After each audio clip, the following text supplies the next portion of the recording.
Бағдарламамызды одан әрі жалғастырамыз. Студиямыздың кезекті қонағы Асанова Гүлшат Өтеуліқызы Сақтаған Байышев атындағы Ақтөбе облыстық Әмбебап ғылыми кітапханасының кітапханаларды дамыту бөлімінің әдіскері. Қош келдіңіз, Гүлшат Өтеуліқызы. Студиямызға енді көрермендерімізге түсінікті болу үшін айта кетейін. Сақтаған Байышев атындағы облыстық Әмбебап ғылыми кітапханасында кітап фестивалі өтті. 10 күндік шара. Осы шараны бүгін қорытындылап жатырсыздар. Осы шара туралы өзіңіз айтып кетсеңіз толығырақ, қай жылдан бері ұйымдастырылып келеді, жалпы дәстүрге айналған шара ма, биылғы бағыты қандай болды деген сияқты?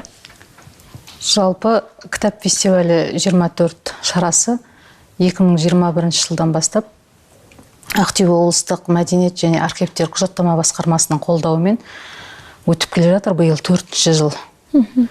Жалпы кітап сүйер қауымға бұл жаңағы жыл сайын күтетін мерекелік шара десе де болады. Өйткені ол шара өте үлкен ауқымды көлемде өтіп жатыр. Тек қана Сақтаған Байышев атындағы кітапхана емес, осы Ақтөбе облыстық кітапханалардың барлығы қатысып жатыр. Жиенбаев атындағы облыстық жасөспірімдер кітапханасының алаңында өтіп жатыр. 3-ші маусым мен 12-ші маусым аралығында 10 күнге жоспарланып, әр күнге бағдарлама құрылып, танымдық бағыттағы әртүрлі жаңа шаралар ұйымдастырылды. Жалпы бұл шараның мақсаты қоғамның интеллектуалды әлеуетімен жалпы мәдени құндылықтарды арттыру, жастарды кітап оқуға тарту, ақын жазушылардың шығармаларын насихаттау болып табылады. Сол мақсатта жұмыс жасадық. Фестиваль аясында қандай шаралар өтті? Ең бірінші жаңағы біздің фестивальдің бағыты Ақтөбе қаласының 155 жылдығына орай ұйымдастырылғандықтан Ақтөбе қаласының тарихына, мәдениетіне, әдебиетіне қатысты үлкен ауқымды көлемде кітап көрмелері ұйымдастырылды. Сол бағытта жаңағы өлкелік ақын жазушылармен кездесулер, сұхбаттар өткізіп, жаңағы кітаптардың таныстырылымы өтті. Келген оқырмандар жалпы қаламгерлердің шығармаларын оқығанмен жеке таныс болмайды көпшілігі. Осы кітап фестивалінде сұхбаттарына, кездесу кештеріне қатысып, көзімен көріп, олардың кітаптарына қолтаңба алып жатты. Сол жағынан ұтымды болды деп ойлаймын шара. Жалпы ақтөбеліктердің, облыс тұрғындарының қызығушылығы қандай? Жалпы осы 4 жылдың ішінде артушылық байқала ма, әлде керісінше бәсеңдеп қалған секілді ме? Қазір енді көбі мына электронды болғандықтан, жаңағы заманауи технологиялар дамып кеткендіктен көпшілігіміз көбіне қолымыздағы, ұялы телефонымыздағы кітаптарға көп жүгінеміз.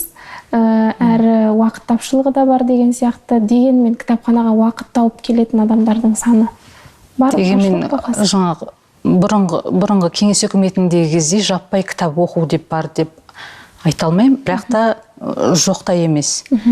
Әркім өзінің жаңағы жоғын іздеген табады дейді ғой.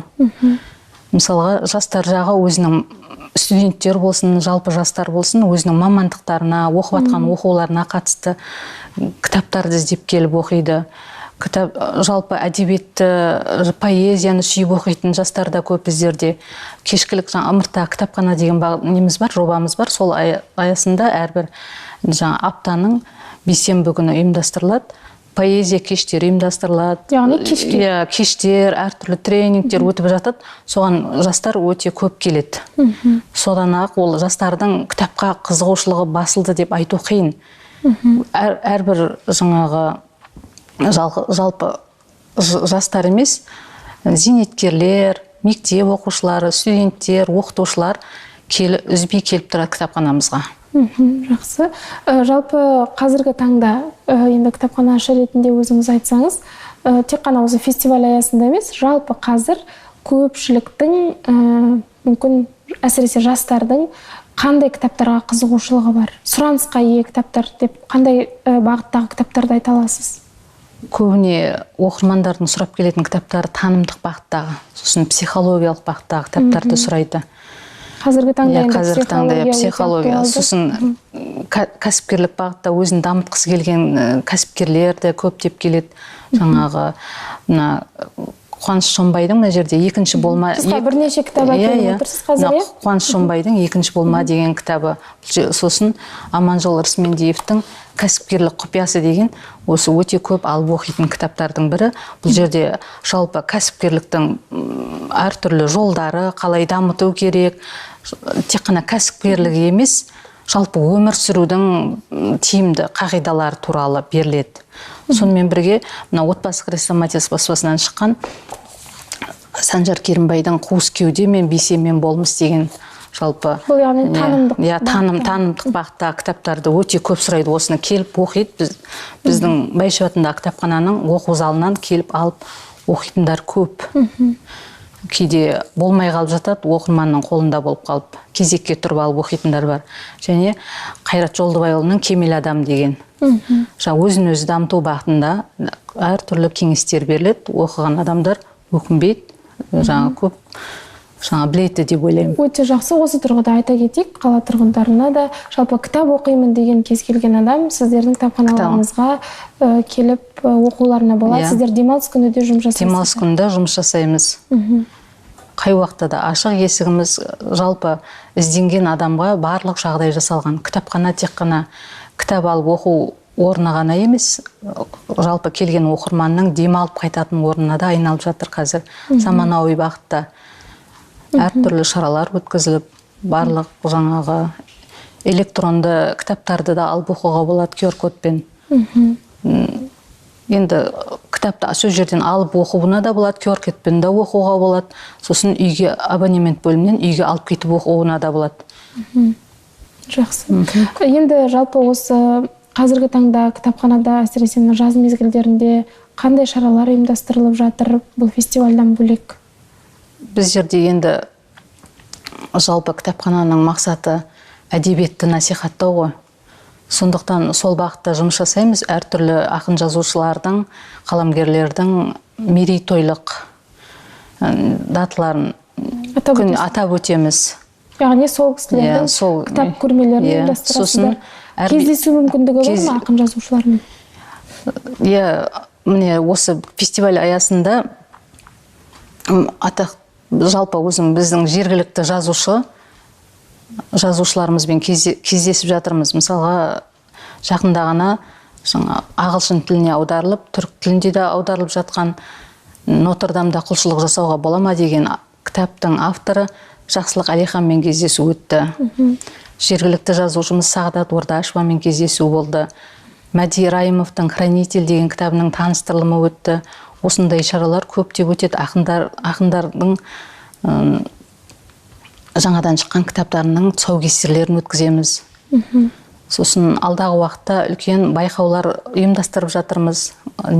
Үздік ғылыми жобалар байқауы, үздік жас ғалым деген түркітанушы, педагог, қоғам және мемлекет қайраткері Құдайберген Жұбановтың 125 жылдығына орай жас ғалым деген үздік ғылыми жобаның байқауы ұйымдастырылып жатыр. Және Сақтаған Бәйішевтің туғанына 115 жыл толуына орай үздік ғылыми жоба байқауы да ұйымдастырылып жатыр. Келіп қатысамын, өзімнің бағымды сынаймын деген адамдар біздің кітапхананың электронды сайттарына кіріп хабарласуына болады. Өздерінің сұраныстарын тіркеліп, сұраныстарын жіберулеріне болады. Нәтижесінде, яғни қандай, яғни жеңімпаздарды қалай анықтайтын ойларыңыз бар? Жұмыстарын жібереді бізге 3 тілде. Жалпы біздің кітапхананың электрон сайтына кірсе, сода байқаулар туралы нақты жазылған ережелері берілген. Сол ереже бойынша жаңағы әділқазылар алқасы құрылып, сол бойынша жеңімпаздар анықталады уақытында. Дипломдармен, бағалы сыйлықтармен марапатталады. Өте жақсы. Көп рахмет. Гүлшат Өтеуліқызы, студиямыздың қонағы болып, уақыт бөліп келгеніңізге шығармашылық табыстар тілеймін. Еңбегіңіз жемісті болсын.